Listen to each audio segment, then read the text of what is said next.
Doctor Taimur Rahman वो बात करते हैं जी। डॉक्टर अब्दुल सलाम विंडोज़ कहते हैं, आपकी वीडियोस भी आई डॉक्टर अब्दुल सलाम के ऊपर कि उन्होंने उनको जो नोबेल प्राइज़ दिया गया वो जो नॉर्मल हमने पढ़ा है ग्रैंड यूनिफिकेशन थ्योरी के ऊपर दिया गया। आपने कहा जी वो उनका उनसे पहले जो है उन्होंने कोई साइटेशन नहीं दी एंड कॉपी। और तो क्या सर सवाल जो है ना, मैं सवाल पे ही आता हूँ, वो ये कि क्या ये नोबेल प्राइज़ जो है ना, जो देने वाली इतना बड़ा इदारा है, जो इतने ज़्यादा उसमें साइंटिस्ट बैठते हैं, तो क्या उन लोगों ने ये चीज़ें क्रॉस चेक नहीं की होंगी? देखिए, पहली बात यह है कि grand unification there is no such thing as, ये डॉक्टर सलाम ने 4 दिन ये टर्म यूज़ की थी, लेकिन ग्रैंड यूनिफिकेशन सवाल ही पैदा नहीं होता, क्योंकि उसके अंदर आपको स्ट्रॉन्ग फोर्स भी लेके आनी हाँ होगी। जी। ये इलेक्ट्रो वीक थ्योरी के जो इलेक्ट्रोमैग्नेटिक फोर्स और वीक फोर्स है, बिल्कुल। ये उसकी यूनिफिकेशन की बात है, और वो एक थियोरेटिकल कॉन्सेप्ट है, बड़ा अच्छा कॉन्सेप्ट है।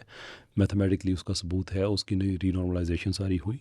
श्योर, मेरा सवाल हमेशा इसमें यह रहा कि डॉक्टर सलाम का क्या कंट्रीब्यूशन है इसमें।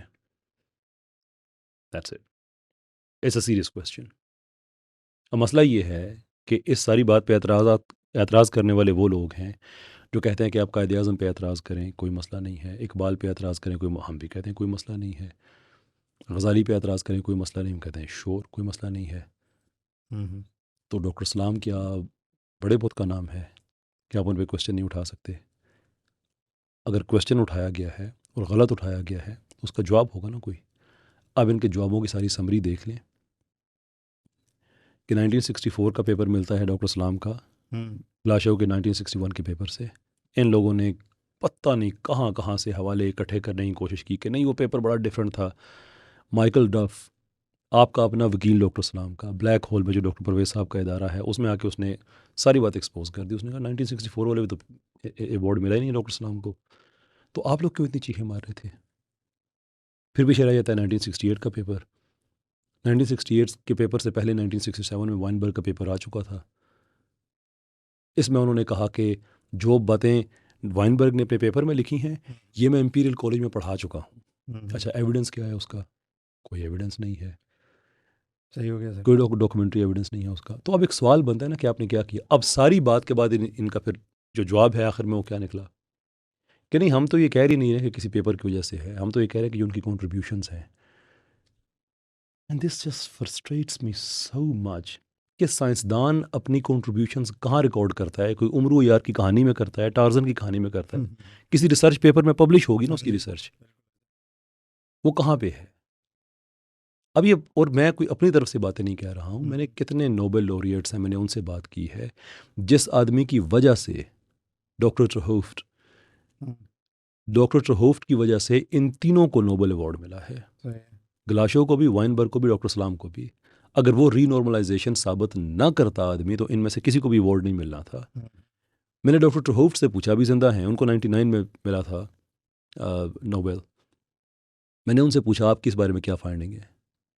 उन्होंने कहा मेरी फाइंडिंग ये है कि डॉक्टर सलाम ने बड़े ही वाइल्ड गेसेस फेंके इधर उधर, और अक्सरियत गलत थे, सिवाय एक चीज़ के, वो थी न्यूट्रिनोज की हैंडेडनेस की। हुँ। उस पर कुछ अच्छे रिमार्क्स दिए। और डॉक्टर सलाम का, ये डॉक्टर चहुफ्ट के मुताबिक, हुँ। कि डॉक्टर सलाम का ख्याल ये था कि डॉक्टर के जो अवार्ड मिला है डॉक्टर सलाम को, वो न्यूट्रिनोज की वजह से मिला है। लेकिन जो रेशियो था, जिस पर तहरीर लिखी थी, डिफरेंट, डॉक्टर सलाम भी चुप कर गए कि चलो मिल गया तो ठीक है, मिट्टी पाओ। और साथ वो लिखते हैं कि वो जो ख़त लिखने वाली सियासत है ना, वो कामयाब होगी, कि इतने ख़त लिखे हुए, इतने फोर्ज किए हुए थे डॉक्टर सलाम ने, दूसरों की तरफ से खुद ही ख़त लिखे हुए, और दूसरों को कह देना कि यार इस पे साइन कर देना, इस पे साइन कर देना। वो ऐसे साइन करा के नोबेल वालों ने ये किया कि जब उनको इतने ज़्यादा खतूत मिले और इतनी पावरफुल पोजीशन थी उस वक्त आईसीटीपी की, साथ हुँ। यूनाइटेड नेशंस के इदारे जो वो भी साथ काम कर रहे हैं, 100 से ज़्यादा फिजिक्स के इदारों में नेटवर्क था, बंदे बंदे से जाके ख़त लिखवाने कि हाँ इनका भी कंट्रीब्यूशन है जनाब, इनको भी दे दे। हुँ। वो मिल गया, मिल गया। अब इस पे आप कोई सबूत लेके आएंगे जो इन सारी चीज़ों को काउंटर करता हो। हुँ। सबूत आपका क्या है? बेस्ट आपका आंसर आखिर में ये मिला है कि नहीं वो किसी पेपर की वजह से नहीं मिला, बस खिदमात की वजह से मिला है।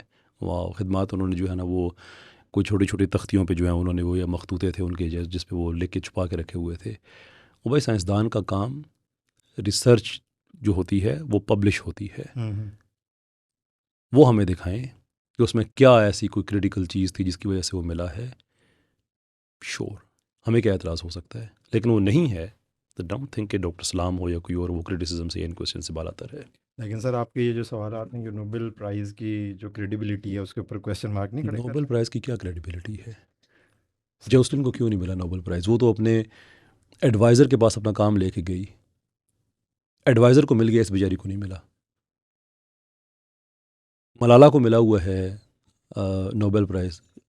नोबेल क्रेडिबिलिटी की बात करते हैं आप। सर वर्ल्ड वाइड रिकग्नाइज है, कितना बड़ा प्रेस्टीज जो है ना, एक कह सकते हैं उसको, आप या आपके सामने है सर। हर तहज़ीब गालब अपने साथ सर्टन फीचर्स लेके आती है। हम्म, नोबेल भी इसी तहज़ीब गालब का एक फ़ीचर है, करप्ट इदारा है। अ, खुद अल्फ्रेड नोबेल जो है, उसने ये बनाया ही इसलिए था कि उसके मरने की एक गलत खबर अखबार में आ गई थी। हम्म, मरा नहीं था, गलत खबर आ गई, और ख़बर ये थी कि मौत का सौदागर मर गया इसलिए कि डायनामाइट्स के बिज़नेस में था। हाँ जी।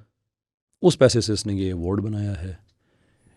प्रेस्टीज है, ये है, वो है, लेकिन अगर आप कहें कि ये कंट्रोवर्शियल नहीं है तो ये गलत बात है। अब 2019 या 20 में मेरे ख्याल में, मैं माफ़ी चाहता हूँ, मुझे पता नहीं था कि ये सवाल जो हमारा इस लेवल तक चला जाएगा, वरना मैं वो सारी इन्फॉर्मेशन मैं सामने रखता। जिस आदमी को नोबेल अवार्ड मिला है, वो मैं आपको नाम बता दूंगा, आप ये नीचे अपनी इस पॉडकास्ट में जी आप जी लिख जी। दीजिएगा।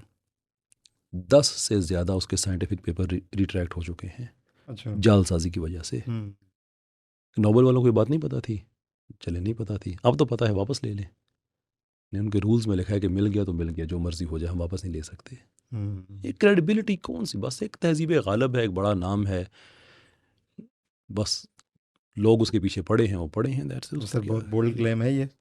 और दूसरा सर। आप जो सिर्फ इंटरनेट पे आप रिसर्च कर लें कि नोबेल के हवाले से जो कंट्रोवर्सीज़ हैं, हेनरी किसिंजर जैसे आदमी को नोबेल मिला है जो पीस डील ब्रोकर करते हुए भी जाली तरीके से लोगों को मरवा रहा था। हम्म, एक तरफ पीस डील ब्रोकर कर रहा है, दूसरी तरफ हमले करवा रहा है, उसको भी मिला हुआ है। मसला ये है कि ये नए दौर के बुत हैं, हमने इनको समझ लिया है कि ये पता नहीं कितने पायस लोग हैं। हम्म, ये वेस्ट के लोग हैं जहाँ पे करप्शन इनहेरेंट है। right, ये एक इस्तेमारी नेटवर्क का हिस्सा है जिसके लिए लोगों में आपस में एक मुकाबला कराया जाता है, और ये बड़ा पुराना रोमन तरीका है। हम्म, रोमन्स भी जहाँ जाते थे ना, थ्रेस, गोल, आगे पीछे जिन हाँ जी। इलाकों में, तो जो उनके हम नवा होते थे उनको नवाजते थे, और जो उनके मुखालफिन होते थे उनको इबरत का निशाना बना देते थे। सही। मलाला एजुकेशन के लिए काम को, बीबीसी के लिए 4 आर्टिकल लिख दिए, इसमें एजुकेशन की क्या खिदमत की, हम्म, क्या खिदमत थी। लेकिन ये दिखाना कि अगर तुम हमारे साथ हो तो नोबेल मिलेगा, और डॉक्टर कदीर जैसा आदमी आखिरी ज़िंदगी के आखिरी हिस्से में फुटपाथ पे बैठा इंटरव्यू दे रहा होता है, हम्म, ये साथ दिखाना कि अगर हमारे खिलाफ जाओगे तो तुम्हारा ये हशर करेंगे। नोबेल की उतनी ही अहमियत है जितनी आपके सर के ताज की है या आपके जूते की नोक की है। You get to decide that. सही। कितने लोग हैं जिन्होंने नोबेल की उनको ऑफर हुआ और मुंह पे मारा कि नहीं लेते भी आपका नोबेल, हम किस चीज़ पे लें हम। ये इसलिए ये कि ना, इसको जितना इसको आप समझें कि पता नहीं बड़ी चीज़ है तो बड़ी चीज़ है, ना समझे तो अगर डॉक्टर सलाम को मिल सकता है बगैर किसी कंट्रीब्यूशन के, मलाला को मिल सकता है बगैर किसी कंट्रीब्यूशन के, जोस्लिन को नहीं मिलता इतनी बड़ी कंट्रीब्यूशन के बावजूद,